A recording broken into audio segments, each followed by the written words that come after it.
হরে Krishna everyone, শান্তি servant of কৃষ্ণার একটি নতুন ব্লগে আপনাদের সকলকে স্বাগত জানাই। গতকাল ছিল মুখ্যত একাদশী এবং সঙ্গে ছিল গীতা জয়ন্তী।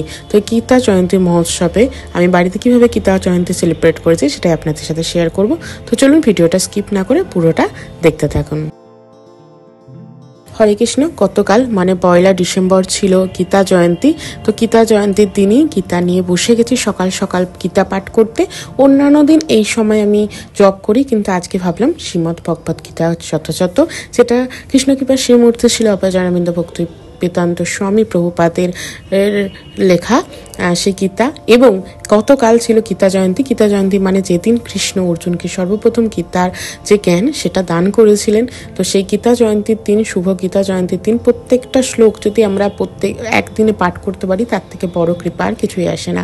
আর প্রভুপাদ কৃপা করে এত সুন্দর গীতা একটা রচনা করে গেছেন, সেই গীতাকে যদি আমরা না পাঠ করে অবহেলায় দিন কাটিয়ে দিই তাহলে কি করে হবে বলুন? আপনারা সবাই আপনাদের জীবনের অনেক উন্নতির জন্য কিন্তু অবশ্যই প্রত্যেক দিন একটা করে শ্লোক তাৎপর্য সহ বা অনুবাদ সহ কিন্তু অন্তত কৃপা করে একটা করে শ্লোক গীতার অবশ্যই আপনারা পাঠ করবেন। আমি যেমন প্রত্যেক দিন বলি যে ভগবানের চরণে 1টা 2টো অথবা 108টা করে তুলসী পাতা দিন, সেরকম আমি এটাও আজ থেকে বলবো যে আপনারা অবশ্যই গীতা বা ভগবতের 1টা করে পৃষ্ঠা বা 1টা করে শ্লোক বা 1টা করে শ্লোকের তাৎপর্য সবটাই আপনারা কিন্তু প্রত্যেক দিন যতটুকু সময় থাকবে ততটুকুতে কিন্তু 1টা করে শ্লোক, 1টা করে অনুবাদ, 1টা করে তাৎপর্য আশা করছি আপনাদের সবার পড়া হয়ে যাবে। তাই আপনারা সবাই কিন্তু প্রত্যেক দিন গীতা পাঠ করবেন।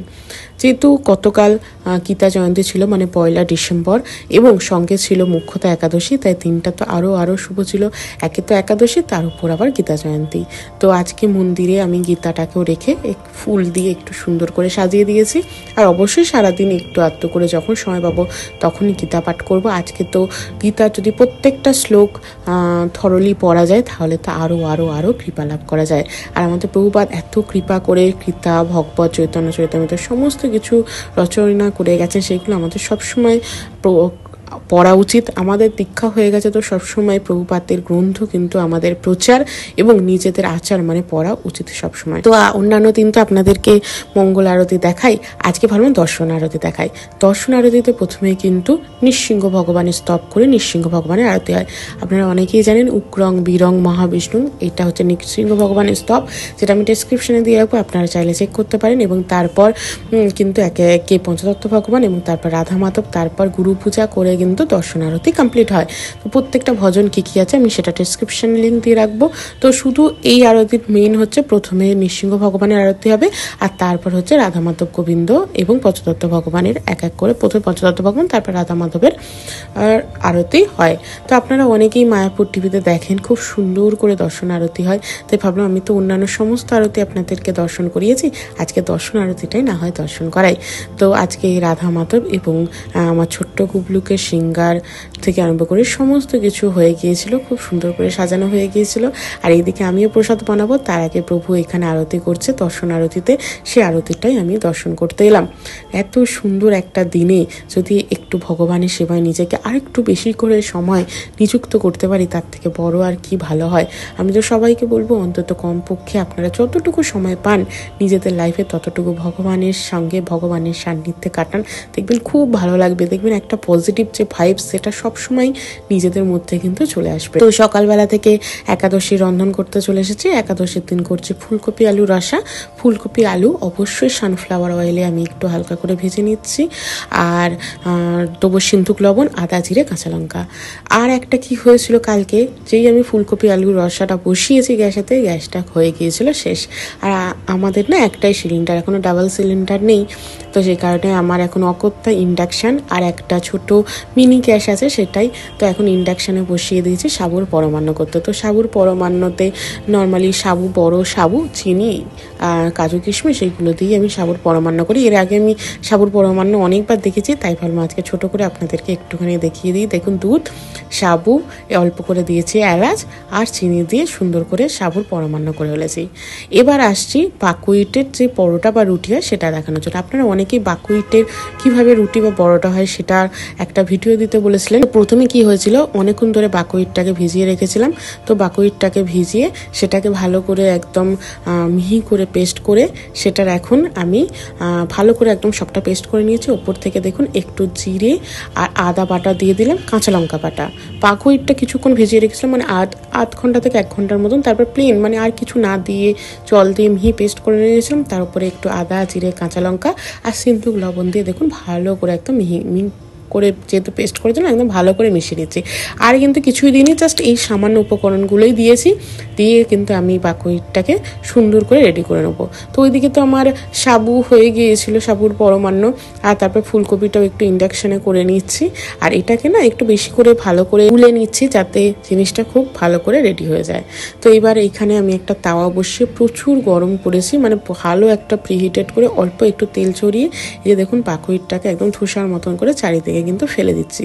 একটু আলোটা দেখতে অসুবিধা হচ্ছে, আসলে আমার গ্যাস শেষ হয়ে গেছিলো, একটা ছোট গ্যাস ছিল, সেটাতেই আমি এই বাকইটের রুটিটা করেছিলাম। তবে এত সুন্দর, যেহেতু অনেকটা তাওয়াটা গরম করে নিয়েছিলাম, খুব সুন্দর করে দেখুন বাকইটের রুটিটা করছি। তো এইরকমভাবে আমি 2-4টে করে নেবো। আর এখন সময় হয়ে গেছে ভগবানের ভোগ নিবেদন করার জন্য। তো এইখানে ভগবানের ভোগেতে আমি সাজিয়ে নিচ্ছি। হয়েছিল বাকইটের রুটি, সাবুর পরমান্ন আর ফুলকপি আলুর রসা।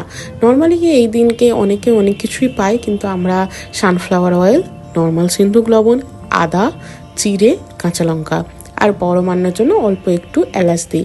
এছাড়া সেরকমভাবে একাদশীর দিন কিছু পাই না। সবজির মধ্যে পেঁপে, কুমড়ো, আলু, ফুলকপি, কাঁচকলা, রাঙালু এই জিনিসগুলো খাই। কিন্তু আজকে যেহেতু সেরকমভাবে কিছুই ছিল না আর গ্যাসটাও শেষ হয়ে গেছিলো, তাই ভেবেছিলাম ফুলকপি আলুর রসা আর বাকইটের রুটি আর সাবুর পরমান্ন করি।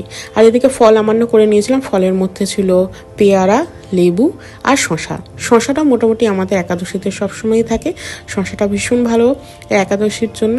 আর এখন আপনারা প্রথমে আমার লাড্ডু গোপালকে দর্শন করুন। যেহেতু একাদশী ছিল আর পূর্ণিমার আগের একাদশী, তাই একটা রানী বা পিঙ্ক কালারের ভগবান ড্রেস পরে নিয়েছে লাড্ডু গোপাল। আর মায়ের যে ড্রেসটা ছিল সেই কালার অনুযায়ী একটা পরিয়ে দেওয়া হয়েছে।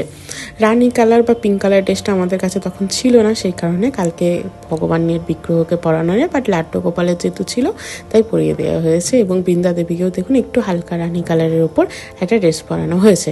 আর ভগবানকে খুব সুন্দর করে কালকে গাঁদা ফুল দিয়ে এবং লাড্ডু গোপালকে একটা সুন্দর ফুল দিয়ে, ডালিয়া ফুল দিয়ে সাজানো হয়েছিল। এখন ভগবানকে যথারীতি নিয়ম মেনে ভোগ নিবেদন করা চলছে। তো ভোগ নিবেদন করার পর আমরা সবাই প্রসাদ পাবো এবং একাদশীটাকে সুন্দর করে উদযাপন করব।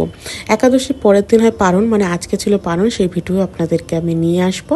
আজকে আপাতত আপনাদেরকে আমি সেই কালকের একাদশীর যে ভিডিওটা সেটাই শেয়ার করছি।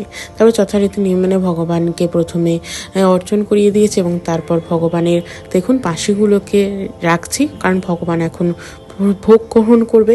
তো সেই কারণে আমরা সেই রকমভাবে রাখছি। আর এখানে পর্দাও দিয়ে দিলাম, আমাদের যেহেতু মন্দিরটা পর্দার সাহায্যে আলাদা করা আছে, সেরকমভাবে পর্দা দিয়ে দিলাম।